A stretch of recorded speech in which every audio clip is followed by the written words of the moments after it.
regime militar, que se iniciou em 1964, foi o período da política brasileira em que os militares conduziram o país.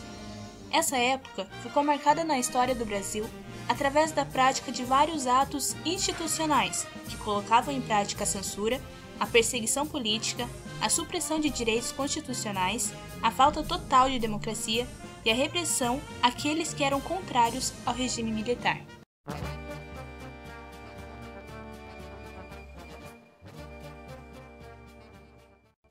Eu diria que a ditadura militar me forneceu uma lição.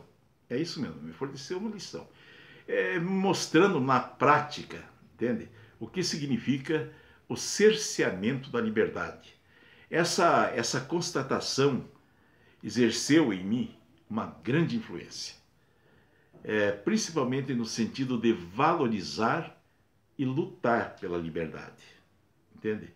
Eu diria então que não foi exatamente a influência do período ditatorial, mas foi a lição aprendida naquele período, quando o brasileiro, de certa forma, teve uma grande restrição à sua liberdade, que exerceu essa influência e despertou esse desejo de sempre lutar pela liberdade.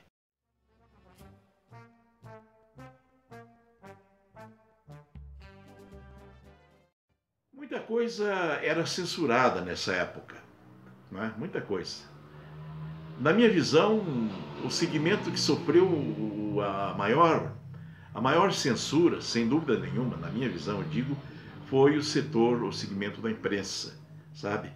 Foi o setor mais censurado, mais controlado na época da ditadura. Então, foi sem dúvida nenhuma, eu posso dizer, talvez a visão de outros seja diferente, mas na minha opinião, a imprensa foi o que mais sofreu a censura naquela época.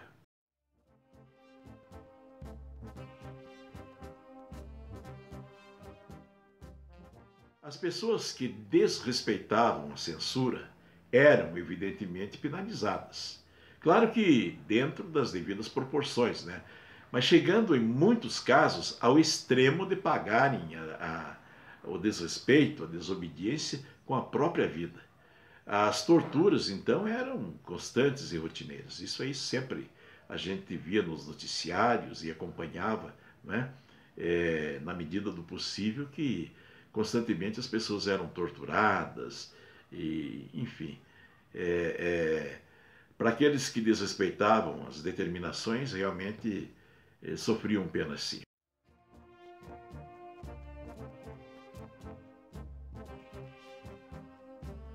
Eu não sofri dano algum, nem psíquico e nem físico, não.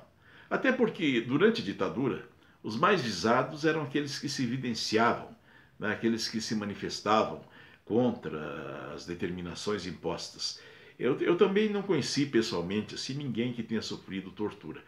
A gente sabia de muitos casos onde havia ocorrência de tortura, mas eu não conheci pessoalmente ninguém.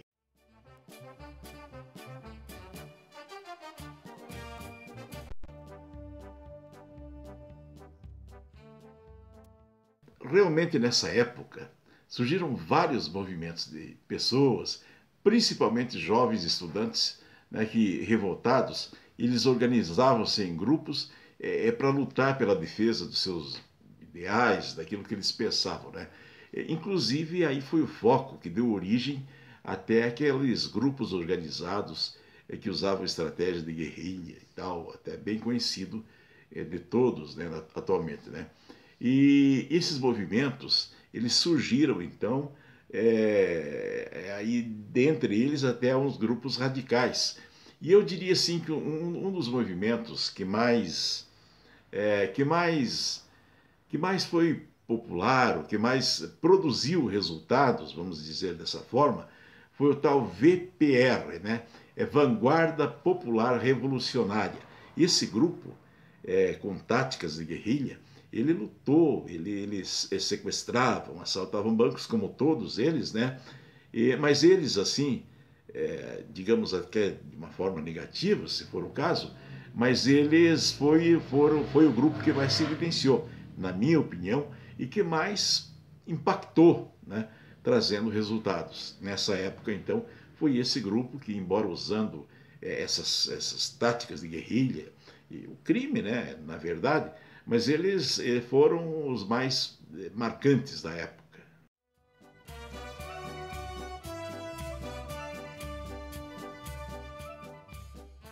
Eu diria que houve assim, três fases durante o período da ditadura militar. No início, o país estava passando por problemas, a economia encontrava-se bastante debilitada. Depois, ali, digamos assim, pelo meio, mais ou menos, enfim, houve um segundo período onde houve uma abertura para a economia, com financiamentos, abertura para o capital estrangeiro, né? Onde buscou-se financiamento e tal, e a economia teve um avanço, um desenvolvimento. Foi até um período que convencionou-se chamar o milagre econômico, né? Houve um grande, um relevante desenvolvimento da economia. E, para o final, houve um declínio. Novamente, a economia ficou debilitada. O país passou, então, voltou a entrar numa crise econômica. Eu diria, então, que existiram, na época da ditadura, esses três períodos, falando na situação econômica pela qual atravessamos durante a ditadura militar.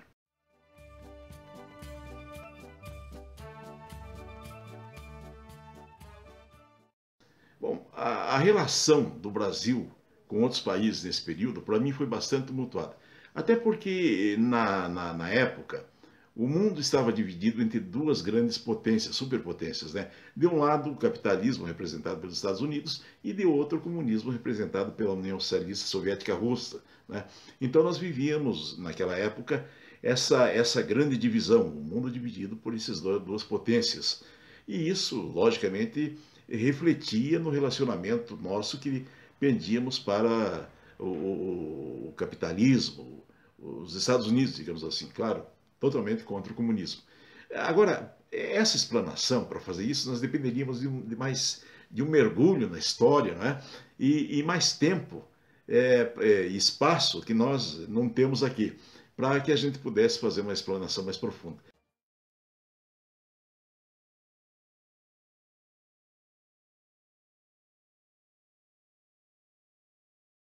Bem, embora houvesse censura, controle e uma constante vigilância, não, o cidadão tinha condições, andava na rua livremente, não tinha problema nenhum, não.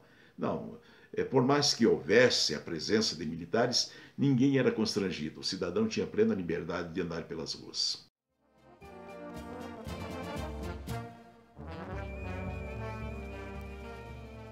Ela era controlada e ela era desenvolvida com muito controle e vigilância. Sem dúvida nenhuma, a imprensa foi o que mais sofreu censura e constante acompanhamento.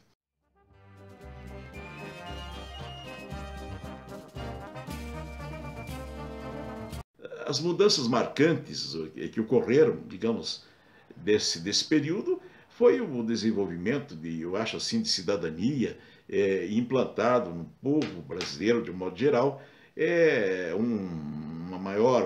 uma maior assim abertura e visão no que se refere aos princípios democráticos e de liberdade. Eu acho assim que essas foram as mudanças principais que ocorreram devido ao período ditatorial. Esse período se estendeu por 21 anos e somente a Constituição de 5 de outubro de 1988 pôs fim à ditadura militar, dando início ao sistema democrático, passando a ser a Constituição da República Federativa do Brasil, promulgada pelo então presidente da Assembleia Nacional Constituinte, o deputado Ulisses Guimarães.